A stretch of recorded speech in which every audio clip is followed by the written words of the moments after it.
Hey guys, great to be back with y'all again. We're going to be reviewing the checkpoint over the period of a couple days here. So we're going to cover the first half of it today, and then we'll cover the second half tomorrow. So go ahead and look at the first question. We'll look at it together. The first question had to do with financial literacy. It says a city pays each police officer for the work the police officer does. Which factor would most likely not affect the amount of money the city pays a police officer? A, the size of the police officer's family. B, the number of years the police officer has worked for the city. C, the special skills that the police officer has. Or D, the level of education that the police officer has. So we'll kind of go through here and put true, false statements beside them. We want to pay real close attention to this not, because if you don't pay real close attention to that, you may see one of the answer choices said, well, you know, that is a reason why they would pay a police officer more and not really pay attention to all the answer choices. It's always very, very, very important to look at all of your answer choices before you make a decision on what you're going to choose. So answer choice A, the size of a police officer's family. Okay, that should not, so I'll put false, should not affect a police officer's pay. But I'm still going to look at the other ones just to make sure there's not another one that doesn't make sense. Okay, the second one is the number of years a police officer has worked for the city. That is true. Typically, most places pay you more for the more experience you have. C, the special skills that the police officer has. And that is true also. Because, the more skills you have, the more valuable you are to your organization. And the last one, the level of education that the police officer has. And that is true too.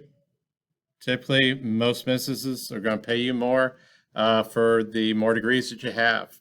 So the correct answer for that one is A, and that's the one that should not affect a police officer's pay. Okay, problem number 2. It says, Lynn purchased 5 packs of emoji stickers for a scrapbook. Each pack contains 15 emoji stickers. Which model can be used to find the number of emoji stickers Lynn purchased for her scrapbook? So I'm going to cube this like I do all my problems. I'm going to circle the important information. And the first thing I see there is there's 5 packs and 15 emoji stickers. I'm going to underline the question. Which model can be used to find the number of emoji stickers Lynn purchased for her scrapbook? So I need to be able to answer that. I'm going to box in some operational clues. I see the word each right here. It's usually talking about equal size groups. So I'm going to evaluate now. So when I'm looking at my numbers right here, this is talking about packs and this is talking about stickers. Typically, we do not put together things that are different. Okay, packs and stickers. So it's not going to be an addition subtraction problem. It's probably going to be a multiplication division problem. And since I went ahead and decided, I see the word each right here. So it does sound like we're talking about equal size groups. I want to go ahead and talk about the groups, the each, and the total. And that's going to help me decide whether it's going to be a multiplication or division problem. So right here, I see 5 packs, and that's going to be my groups. And right here in the statement, it says each pack contains 15 emoji stickers. So that's going to be how many are in each group? 15. So I'm trying to find out the total. So whenever I know how many groups there are, I know how many are in each group, that's going to be a multiplication problem. So my answer is going to be larger than 15. So my 2 operations to make things larger is addition and multiplication. So I'm going to do a multiplication problem. And this one is kind of tricky. Typically, when 3rd graders see a 2-digit number and they know, okay, well, I see right here it's talking about equal size groups, they think, okay, well, it's probably going to be a division problem because they know in their head that 5 times 3 equals 15. So maybe they think it's a division problem. And my first answer choice, F, that would represent a division problem. That could represent a division problem. It's either going to represent 5 groups of 3, which equals 15. Okay, but more than likely they put that there in case the y'all looked at it and said, okay, well, that's a 2-digit number, so they're probably going to divide 15 by 5, and they know that equals 3. So, but that doesn't look like what I'm going to do. The problem I'm going to do on this is 5 times 15. So I'm looking at my answer choice G. I got 1, 2, 3, 4, 5 rows. And I've got 1, 2, 3, 4, 5, 6, 7, 8, 9, 10, 11, 12, 13, 14, 15. So there's 5 rows of 15 in each row. So there's a pretty good chance that's going to be how we're going to solve this, 5 times 15. I'm still going to look at the rest of my answer choice. I'll put an M right there. And I'm in the solving part now. So what equation do you think H is talking about? Okay, well, I can see there's 1 row there. And it looks like there's the same amount in each row. It looks like 15 there. So that one's probably 1 times 15. And answer choice J. What equation or expression or equation do you think J represents? Okay, I see a row of 5 right there. And then this is a row of 15. So probably that problem would be 5 plus 15. So and if you look at all the arrays or the different models they have down here, we can get 5 and 15 out of each one of those right there. So the one that does, we said, so F is if we say in division, it's not division. H would be 1 times 15, and that doesn't match how many that she bought for her scrapbook. And 5 plus 15 doesn't work for it. So the correct answer would have been G. Okay, and we'll go ahead and solve it while we're here. I go through here and count all these. I could definitely go through here and count them all, and I'd get the right answer. Obviously, I want to count it at least twice, probably 3 times just to be safe. Or I can go ahead and just go ahead and break this array apart into some numbers that make a little bit more sense. So I could do a count over 10. So that's 1, 2, 3, 4, 5, 6, 7, 8, 9, and 10. And then I'll break it apart right there. And I know 5 times 10 is 50. And this area right over here is 5 by 5. And I know that's 25. And 50 plus 25 is 75. So we know that she would have got 75 stickers put in her scrapbook.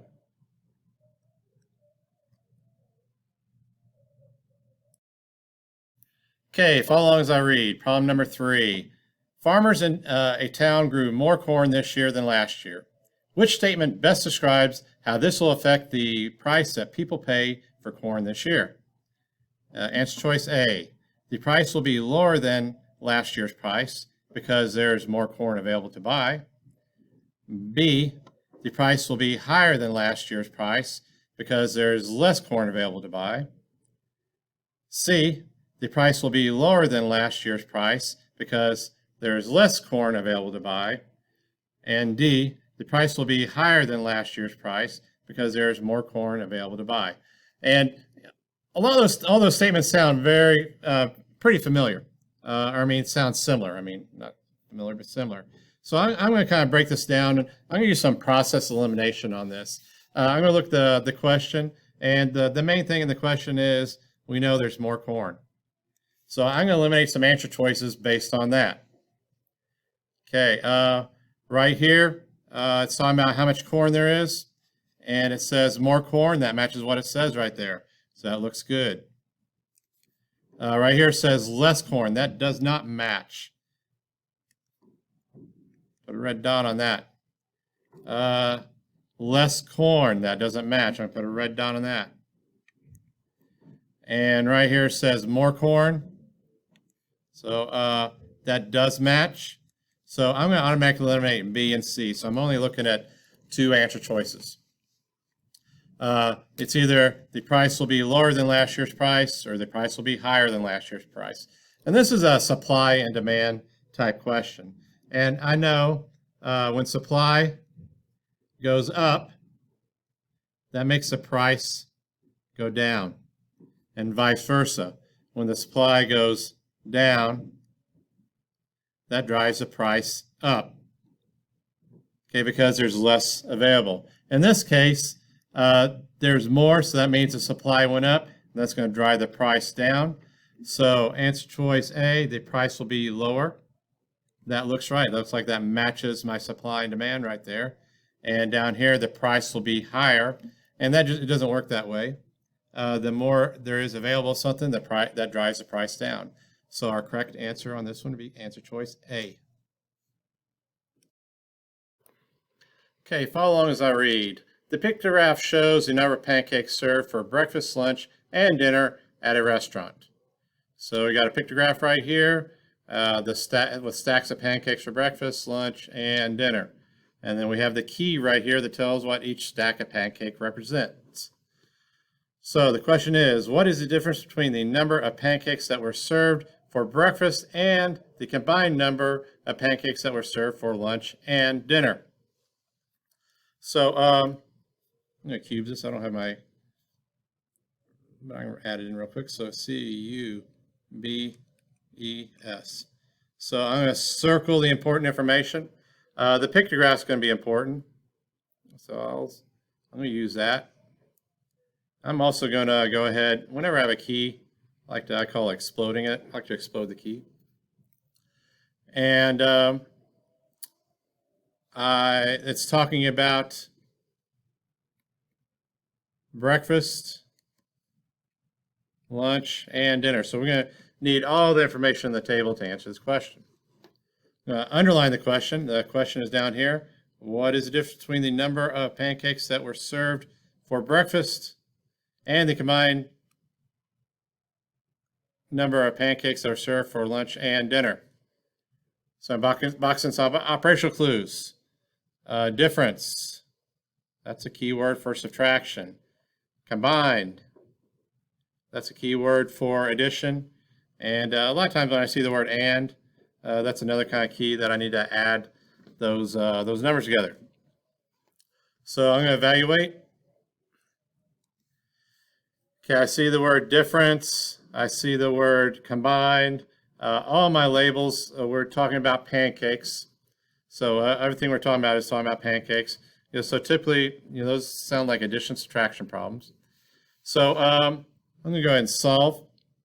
Whenever I have a pictograph or any type of graph, I need to go ahead and interpret what that graph's talking about. So I see right here that each stack means 100 pancakes. So I could go through here and say that's 100, that's 100, that's 100, and each one of the stacks is 100. Okay, and then I got a half of a stack, and a half a stack would be half of 100, which would be 50. And then, so I'm going to go ahead and label all these 100. Okay, so dinner's easy. I can see that is represented by 100. And lunch has 300s.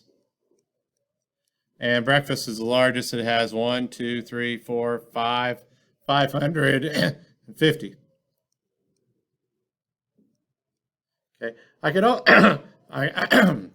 excuse me. I could also label these as base 10 blocks.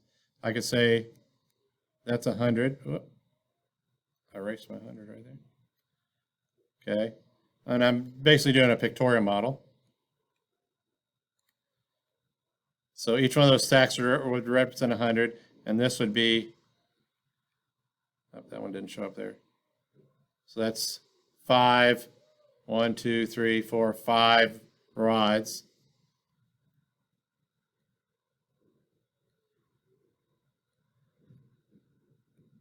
Okay, so I have breakfast was 100 or 550, lunch was 300, and dinner was 100. So first thing I need to do is combine the lunch and dinner. Okay, so if I combine lunch and dinner, that'd be 300 plus 100 and that would equal 400. And if I want to figure out the difference between breakfast and the lunch and dinner combined, that math problem would be 550 minus 400. When I do that subtraction problem, I get 150. Okay, there's another way I could do it. I could go ahead, I could take and move this 100 up here and put it right here. And then I would see the difference would be this amount right here, which was 100 plus 50, or one flat and 5 rods, which represents 150. So that's another way I could have got 150. The difference right there would have been 150. Okay, I'm going to look at my answer choices. I'm going to put an M right here because I worked it out a couple times. I'll go ahead and circle it. No, the answer is 150. 250. Okay, how do you think they could have got 250 as an answer choice? Yeah, if they would have just took breakfast, if they didn't read the problem real closely and they stopped right here where it says what's the, if they was looking at breakfast and just lunch together, the difference between the amount that's served at breakfast and the amount served at lunch would be 250. So that's how they could have got that as an answer. That's not right. Or they could have worked the problem out normally and they looked at it and they seen this amount and they seen 2 stacks there and they automatically said, well, that's 200, but that's not right either. Or they could have put just not here in case you did something crazy, you know, off the wall. Maybe didn't add correctly or did something incorrect there. But our correct answer on that one was F, 150. Question number 5. Megan charged $790 to her credit card account to purchase some new furniture for her apartment. Okay, and we got some bold statements here. It says the balance on her credit card was 0 before she purchased furniture. And Megan made 6 monthly payments to pay off the balance on her credit card account. Megan did not make any additional charges on her credit card account. And Megan calculated that she actually paid $948 to pay off the credit card account. What is the most likely reason that Megan paid the credit card account $158 more than the actual cost of the furniture? And A, Megan had to pay interest on the account of money charged to her credit card account. B, Megan made a mistake calculating the amount of money she needed to pay back to her credit card account. C, the store raised the price of the furniture 6 months after Megan purchased it. And D, Megan also wanted to purchase some other decorations for her apartment. So, you know, we looked at all the if you look at all the bullets right there, it kind of eliminates some answer choices by looking at those bullets right there. And we know credit, and whenever we have credit, we have to pay interest. So this one jumps out at me really quick. Megan had to pay interest on the amount of money charged to her credit card account. So that's really important to understand. So whenever we borrow money, we don't have enough money to pay for something and we borrow the money, you're always going to pay back more than what you borrowed if you carry the balance. And she did carry a balance. She paid it back over a 6-month period of time. But let's look at the other answer choices and try to eliminate those. Just make sure we didn't make a mistake. So B, Megan made a mistake calculating the amount of money she needed to pay back to her credit card account. And that doesn't sound right. Interest is something you have to pay when you borrow money. So that isn't the reason why she had to pay back more. The store raised the price of the furniture 6 months after Megan purchased it. And stores don't raise prices after you purchase something, even if you purchase on credit, they don't raise the price of it. And D, Megan also wanted to purchase some other decorations for her apartment.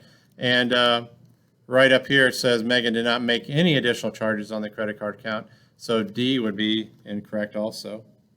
So the reason is she had to pay interest. Problem number 6. Follow along as I read. It says Serena had 567 beads. She used 319 of these beads to make necklaces for her friends. Then she bought 75 new beads. How many beads does Serena have now? I'm going to cubes this. I'm going to circle my important information. She started with 567 beads. She used 319 beads, and she bought 75 new beads. And my answer is going to be so many beads. That's how many beads she has now. I'm going to underline my question. How many beads does Serena have now? I'm going to box in some operational clues. Used. In this problem, that sounds like subtraction. Over here, bought. Sounds like addition. And I'm going to evaluate. I've already kind of started evaluating. Okay, but I'm going to evaluate one other way. Looking at my labels. Beads. Everything's talking about beads, and my answer is going to be beads. So typically when all my labels are the same, typically those end up being addition and subtraction problems. And into my evaluating already, I already said the word used. This is going to tell me subtract here, and bought means I'm going to add there. So I'm going to start solving. But before I solve, I'm going to make an estimate of my answer. That way, if I make a mistake when I'm doing my computations, I'll know, okay, well, maybe I should have added or subtracted in the wrong place. So this way I'm kind of getting close to where my answer's at. So I'm going to take the 567, I'm going to round that to 575. It's close to 575. And we use money a lot, so it makes the computations a little bit easier because we can add, subtract money relatively quick. So in that case, I'll take 319 and make that into 325. Okay, and when I do that subtraction problem, that puts me at 250. Okay, and now if I added 75 to that, that'll put me at, right about 325. And if I look at my answer choices, I got an answer choice that is really close to that. None of my other answer choices are even close to that. It seems like they're pretty well spread out. So I'm going to put an M right there beside that. I'm still going to work out the problem. Okay, but I'm guessing these other answer choices are if I did the wrong operations. I'm going to guess if I added all those numbers together, it would probably put me at 961. If I subtracted the 325 and the 319 and 75 from the 567, I bet you it'd probably put me at 173. But we're going to go and work this out using the actual numbers and see what we come up with. Hopefully come up with this number exactly, 323. So first thing we do is we're going to take the 500. I'm going to scoot it up a little bit here. I like using my grids whenever I can. I can see all my numbers. So I'm going to take 567 and I'm going to subtract 319 from it. So when I do that subtraction problem, I've got more on the floor, so that means I got to go next door. I'm going to take one of my tens. That's going to leave 5 tens. And that will give me 17 ones.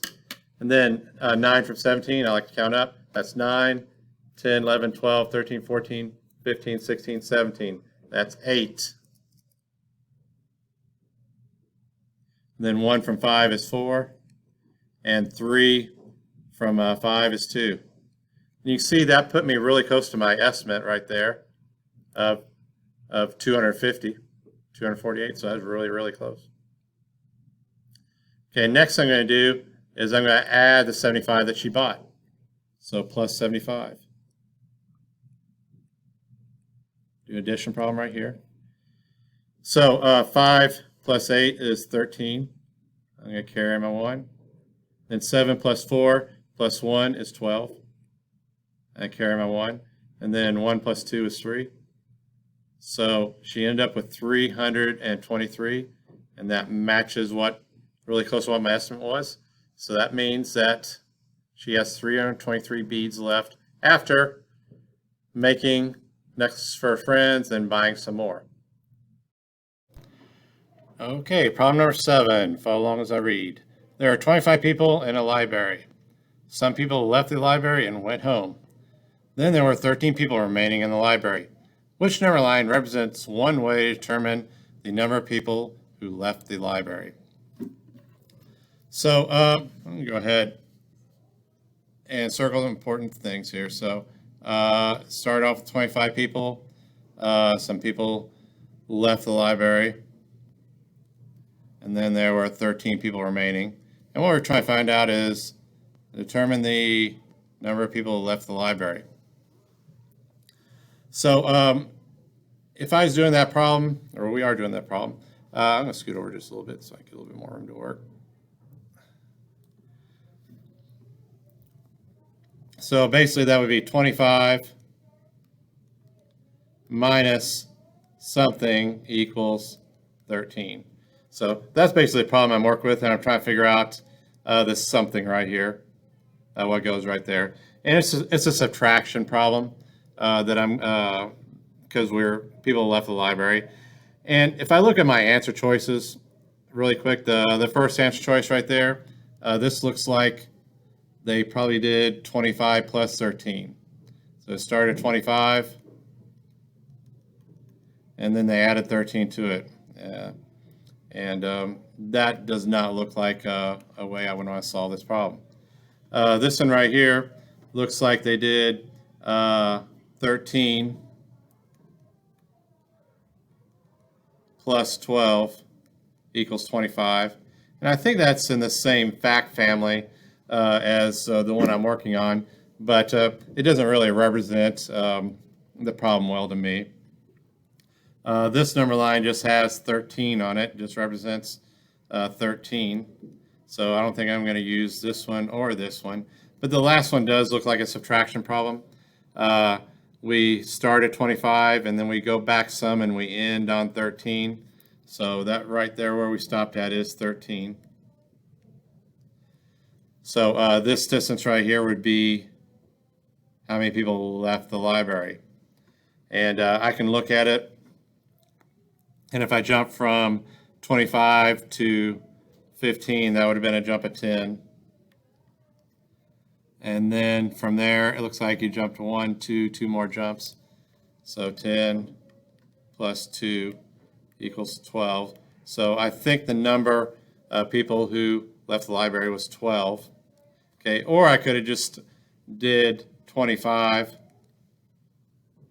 Okay, I guess the same fact family would been 25 minus 13 equals something. And if I did that problem, 25 minus 13, I would have got 12. So 12 is the number that left the library, and this would have been the number line that we used, was the answer choice D to solve the problem. So question number 8, a company puts 8 stripes on each flag that it makes. Last week the company made 47 flags. What is the total number of stripes on these flags? So I'm going to cube this problem. I'm going to circle important information. I have 8 stripes and I have 47 flags, and I'm trying to figure out the total number of stripes. Underline the question. What is the total number of stripes on these flags? A box in operational clue. I see the word each right here. It's talking about equal size groups. So I'm going to evaluate. First thing I'm going to do is I'm going to look at my labels. I have stripes and flags, and typically those are two different things. I cannot add and subtract stripes from flags. So, I mean, if I have 10 flags and 5 stripes, and I put those together, I still have 5 flags and 10 stripes. But those are going to be a multiplication division. It's typically what we're going to use to solve those. And right here, I also see the word each right there, and that's usually talking about equal size groups, and that's a multiplication division thing right there. So I'm going to do some evaluating. I've got groups, each, total. So right here it says 8 stripes on each flag, so that's going to be the each. So that's 8, and they made 47 flags. And I guess another thing I could have boxed in, what is the total? So the 47 is going to be groups. There's 47 groups, which are the flags. And right here it shows, I'm trying to find out what the total is. So whenever I'm trying to find out the total, and that's right there in the question, tell me what is the total. I'm trying to solve for the total, and that means the answer is going to be, we're either going to use multiplication or division to do that. So my answer is going to be larger than 47 because each flag has 8 stripes. 2 operations we use there to make things larger. And we're going to end up using multiplication on this problem. So solve. So I'm going to start to solve. I'm going to solve this a couple different ways. First way I'm going to do it is I'm going to use an area model. We'll use an area model to solve it. Where I can see all my important information. So I'll draw an area right there. And I've got 8 stripes and 47 flags. Actually, it'd be the other way around, but I'm going to do it like this. So that'd be 40 plus 7. So when I break this part apart right here, if I figure out the area of this and I figure out the area of that, and then I'm going to put those 2 areas together, that'll tell me how many stripes. So 8 times 4 is 32. So 8 times 4, 40 would be 320. I'm just putting my 0 there to mark my place value. And then 7 times 8, I know 5, 6, 7, 8. 7 times 8 is 56. So if I combine those 2 products, that'll tell me the product of 47 times 8. So 320 plus 56. That's 6, 7, so 376. So it looks like that's what I came up with there. I'm going to do the standard algorithm now, just to double check myself. So that's 47 times 8. 8 times 7 is 56. So I did 8 times 7. Then I'll do 8 times 4. 8 times 4 is 32, plus 5 would be 37. 376. So that means there are 376 stripes on the 47 flags. So answer choice J.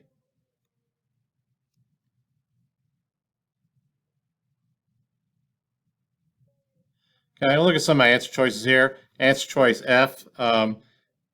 They could have got answer choice F by doing just taking the numbers 47 and subtracting 8 from it, and that would have gave them 39. This one right here just been the one that they grabbed and add, so 47 plus 8 right there would have been how they would have got 55.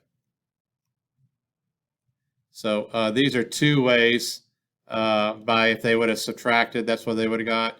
If they would have added, this is what they would have got. But the right answer was J. Question number 9. It says, Tabitha wants to plant grass in her backyard during the spring. Below shows a model of her backyard. To help Tabitha know how much grass need to be planted, find the area of her backyard. So I see this as an area problem. I'm going to box in this word area.